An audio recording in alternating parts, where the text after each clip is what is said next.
Okay, so we've got other matching working and we've got bombs working in the game as well too. But one thing that can happen if the player plays for long enough is that you can potentially end up in a situation where there aren't enough matches left on the board. There's no matches for the player left to do. So we don't want that situation to ever occur. It can take a while to happen sometimes, but it can definitely happen in the game. So what we want to do is give the players the ability to shuffle the board around whenever they can't find any matches in the game. So they don't end up in a situation where there's nothing that they can do. There's nothing worse than that happening, basically. I know I've played a good few match 3 games, and I always preferred the ones that have this shuffle mechanic in it to allow you to keep playing the game versus ones that say, oh, you've no more moves left to do, you just failed the level. That's not as much fun of an experience. So let's go to our board script here, and we're going to add a new function in down the bottom. We're going to create a public void that we're going to call shuffle. Actually, no, we'll call it shuffle board, so that we know we can shuffle the board and shuffle the position of everything. And how we're going to call this, for now, we're going to add in our update loop, we're going to just check if the player presses a key on the keyboard. So I'm going to say if they press the S key, it'll shuffle the board. As we go a little bit further, we'll add a UI button into the game that we're going to that's going to actually control doing this. But for now, we can just have it set up like this to make it easy for us to test it out. So we're just going to say if input dot get key down, and then in brackets key code dot S, so S for shuffle. If the S key is pressed down, then call the shuffleboard function. Okay, so let's go back into our shuffle the board, and we need to check and see what do we do with this. Well, basically what we want to do is we want to get all the gems that currently exist on the board. So take all the ones that we have here and just add them to a little list, because we don't need to know the positions of them anymore. We're just going to put them all in new positions. And then we just need to loop through all the available spaces and place the gems into place. And one thing we also want to do is try and make sure that there's no matches out of the gems that are in here. But there is a good chance that some matches could be made, simply because unlike when we're spawning in gems, there's only so many gems available for us to place. So there's always a chance that, especially up in this area, we could end up with a match being made. So let's stop this. Let's go back in here. So the first thing we want to do is get all the gems from the board and add them to a list. So what we're going to do is, as soon as we press shuffle the board, we don't want our players to be able to shuffle loads and loads of times in a row. So we're just going to say if the current state of the board is not waiting, because obviously we don't want shuffling to happen while the gems are supposed to be falling down.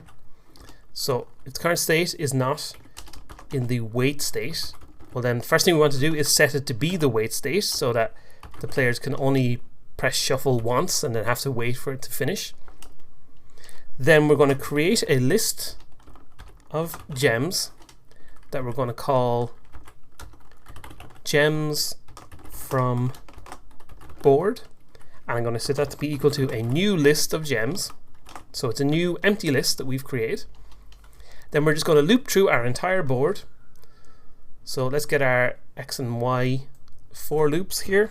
I'm just going to copy and paste them in here, so we can just use that again and close those brackets.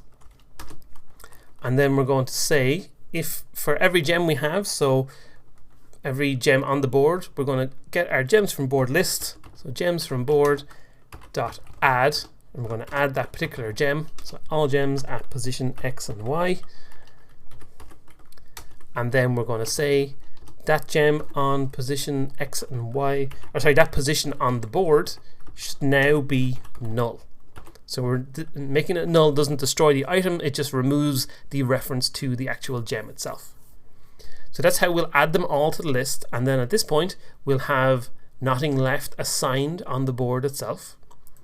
And then we're going to say here, now we need to add them back in to the array one by one. So again, we're going to use our for our two for loops for x and y. So I'm going to copy that again, and I'm just going to remove this bit in the middle, obviously, because we don't want to do the same thing again. Now, you might be wondering, well, why are we doing the same for loop twice? The first for loop is to strip them out, and the second for loop is to put them back into place. You might think, oh, well, we could just do it all in one go, but we need the board to be completely empty before we can fill it back in again. Okay, so in here, we're going to say, okay, pick a random gem to put into our board. So we're going to say int, let's try it again, int gem to use is, much like we did at the very start when we were spawning in our gems, is random range between 0 and gems from the board dot count. So we want to, sorry, I said much like we did before, I meant in terms of we picked from the gems array that we had. What we want to do this time though is pull it from the actual full length of the gems that we've added to our gems from the board. And then we're going to say while there are matches. So this is like what we did in the setup function, where we had the while loop to check if there was any matches when we placed the gem.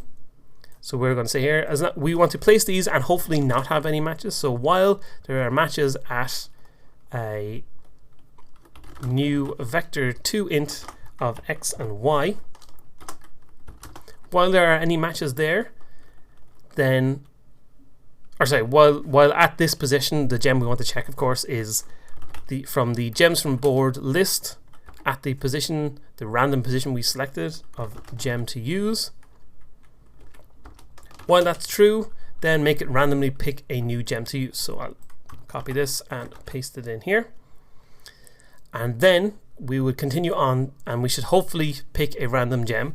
But if you remember, while loops are really something you have to be very, very careful with. And we want to be extra careful with this because there's only so many gems in our board.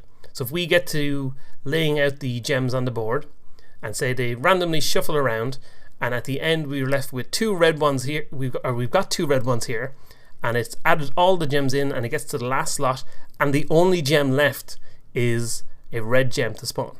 Currently with the while loop we have set up, it would say, oh, well, they match, so try and pick another one. But there's only one in the list, so it'll just get stuck forever trying to pick the same one.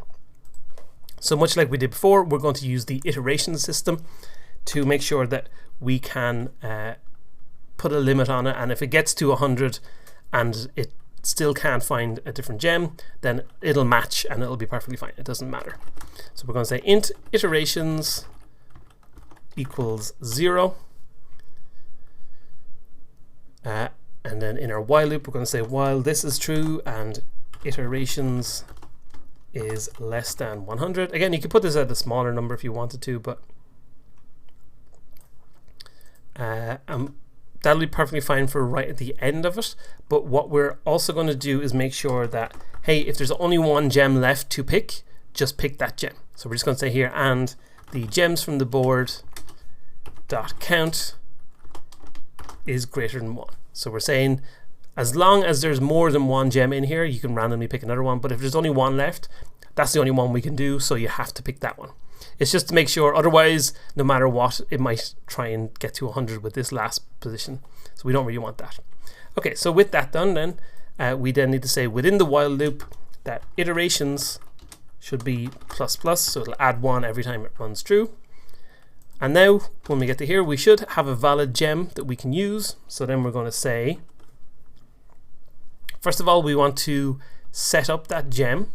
So you remember we had, back in here, we had setup gem, which would set its position index, and it would store the board as well. We're not too worried about storing the board, but we do want to set the new position of the gem in the array. So we're going to say our gems from board list, look at the gem to use, so the gem we're about to give a new position, and we want to set up that gem, and where we want it to go is the new vector2 of x and y, the new point we're looking at. Of course, we also need to tell it that this is the board that you should be using.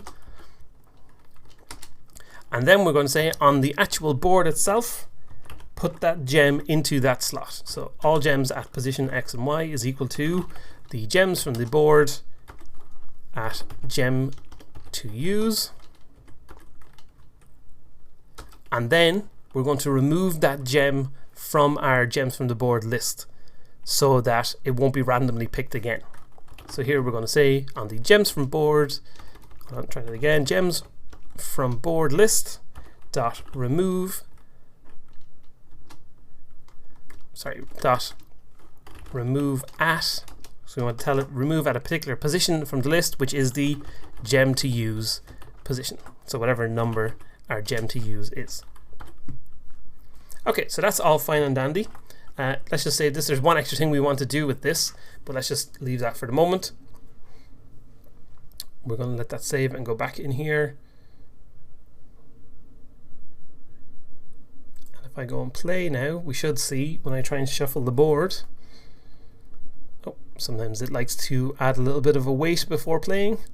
Don't know why Unity occasionally likes to do this. It's obviously trying to catch up with something behind the scenes. Catch up with compiling something. There we go. So if I hit S now, there we go, we get shuffled all around. Oh, one gem randomly got assigned to the exact same position it was in. So that's obviously just kind of funny. Now I could only do one shuffle there because we set it. Now I could only do one shuffle there because we set it to wait at the start of our shuffle board. Which is perfectly fine. It doesn't matter if we do that. Let's just stop and run this again, because what I want to do is demonstrate that okay, we're not getting any matches here, which is pretty good. We're not ending up with any matches in place, but I want to see what can happen if we do get a match, because there is always a potential for a match. There we go. So we got a match up here in our purple area, but right now nothing else has happened. We're not going back to having no match, or that match isn't getting destroyed like it should be.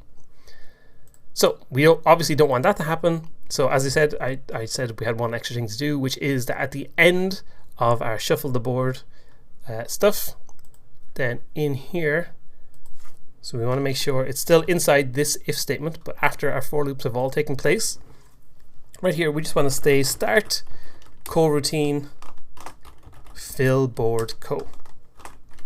So you should remember our fill board coroutine. If we go back up here, where are we? There we are.